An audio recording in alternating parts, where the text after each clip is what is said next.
The return of Queenzflips Improper Improv flops on the Joe Budden network. After an 18-month hiatus filled with constant allusions to business issues behind the scenes and creative disagreements, Queenzflips Improper Improv would return, and it was largely considered a flop by most people who saw it, with Joe Budden himself going on his pod and hinting that its premiere was lackluster. The first episode of season 2 was filled with technical difficulties. Hello? Is your volume up? My volume is up. Oh. Yeah, there we go. Can you hear me? What up? Yo, See, that's what I didn't want. Awkward bits. Come on, really come on. want to do this? Dr. Allen, come on. Dr. Allen, come on, man. Come on, man.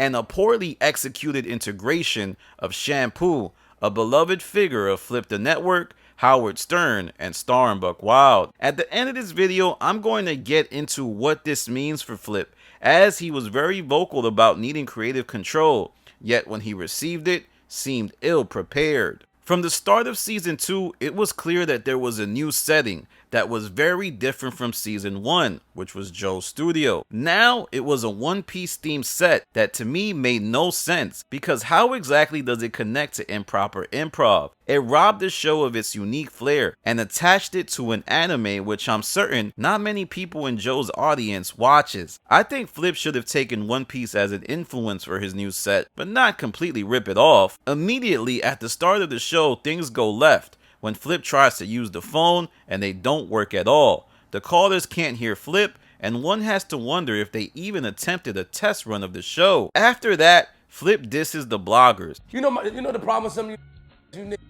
you wish that you was in the position that I'm in or we in. So you are such fans and fanatics. He is no doubt referencing Elevation and this channel, but I must say it felt hollow and not earned, inorganic and empty.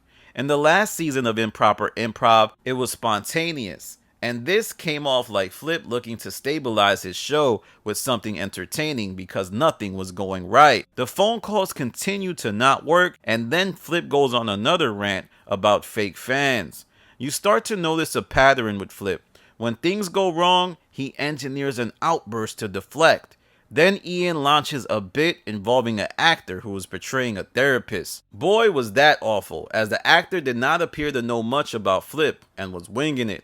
Initially, I thought Flip wasn't in on the bit, but after seeing Improper Improv a few times, it looks like he was, but was frustrated with how poorly it was landing. Then, the moment everyone was waiting for happens. Shammy joins. My God! Come here! Why you want to kill me for?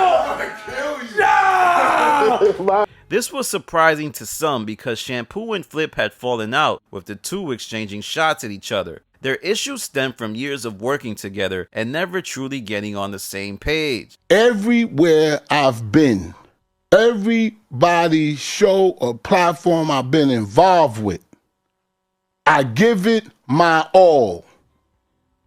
I have never cheated anybody. So when he said I'm not messing with you, first of all, I had Supreme developed a show called Talk to the King. Better Call King. Better Call King. It was a spoof off of Better Call Saul. Great show.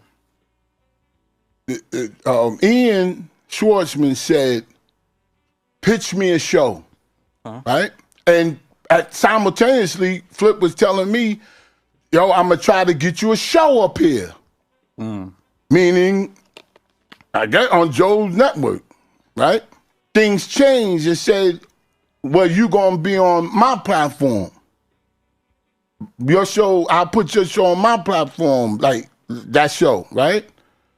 So his theory was something happened with them, like in the middle of. So what was happening was. This is just guessing to me. This is theorizing. Ian and Flip and Joe Budden, they were going through some type of contract negotiation, and Dupreme was saying that with that show, yeah, Improper Improv, and they were saying that you know, Flip was utilizing your value to kind of leverage a better situation for him with. That's Joe what Budden. you're saying. Okay. Yeah. I think Shammy and Flip care for each other, but the business never lived up to the mutual respect. Shammy doesn't feel like he's ever been properly compensated by Flip for all the work he has put in on his network. And Flip likely believes Shammy overvalues himself, as he has never been able to create without being attached to another platform.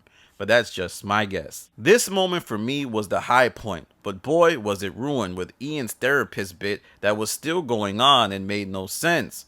It was supposed to be about Flip and Shammy, but instead it became a big bowl of mess. On top of this, the show continued to have technical difficulties, with Shammy's mic not working. A couple of them look like men. And black lips. That's all I'm gonna say. It's racist. A female with black lips. Just say black lips and it'll come to some people. I don't know how that wasn't apparent to everyone and went unnoticed throughout the whole episode. This was quite jarring, as even Parks, the so-called super producer, seemed as clueless as he has ever looked, because he couldn't even figure out the technical difficulties himself. Eventually, Flip gets fed up with the therapist bit. Come on, Dr. Allen, come on. Come on.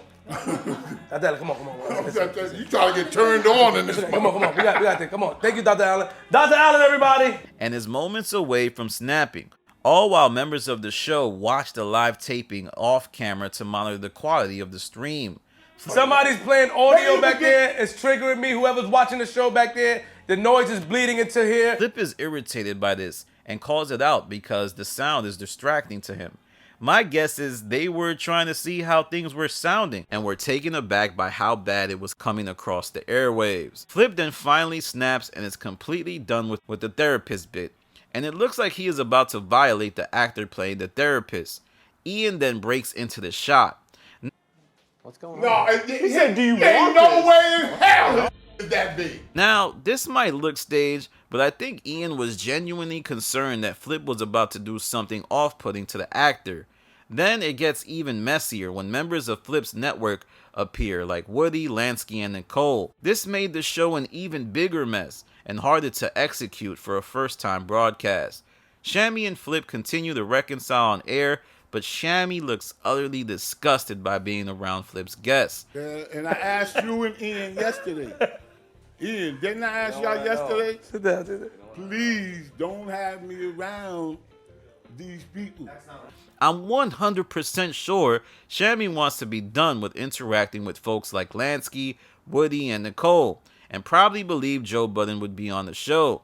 Instead, he arrives on the set, and it feels like a Flip the Network production instead of a Joe Budden Network production.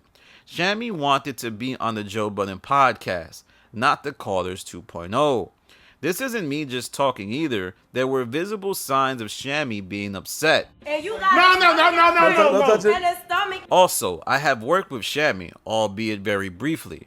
And when I worked with him, he was very happy and excited. This Shammy seemed irritated and annoyed. Sit All down. right, I don't want to do this no more. Okay. As I told you. I want to do it. I wanna No. I ain't You don't want gonna to say argue. He doesn't want to argue. Shammy and Flip are working again, but they aren't on the same page.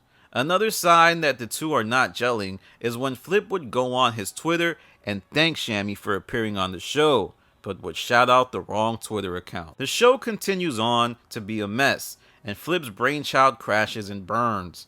Now, this whole production has a bigger implication for Flip's time on the Joe Budden Network. Flip had wrestled creative control away from Joe and demanded a new set and wanted Joe not to be present. He wanted to prove his value, but the first episode showed terrible results, as all he did was make another Flip the Network style show. It was disjointed, messy, and chaotic. It lacked the structure a Joe Budden production usually has.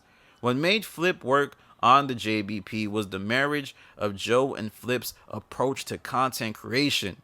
But without Joe's presence, the show felt like amateur hour. The show could have done with less guests to help them navigate a new setting. I mean, this was the first time they were broadcasting in a place that wasn't Joe Budden's studio, and as a result, you saw constant struggle. I think Flip might figure it out, but if Joe's not going to be on Improper Improv, it becomes a different show entirely, and probably should have a different name. Flip would address the naysayers and go on Twitter and respond to them by saying, "Hey man, you guys don't know about content creation," but it was later revealed on an Instagram live later that he didn't like how the first episode went either. But let me know what you think about the first episode. Did you enjoy it?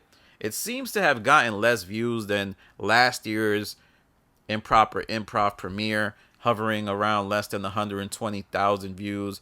So I think what happened there was the show was a mess, and on top of that, it just wasn't as engaging, and they took an 18-month break, so people stopped getting used to it, and the execution was bad, the timing was bad, and the rollout was even worse. Alright, y'all, that's my video for my review of the launching of Improper Improv, but I gotta give it to Flip, as he's a creator, and I think he will figure it out, hopefully.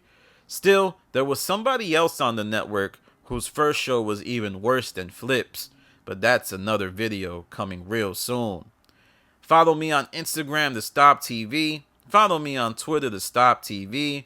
This is Danny from the Stop. Peace.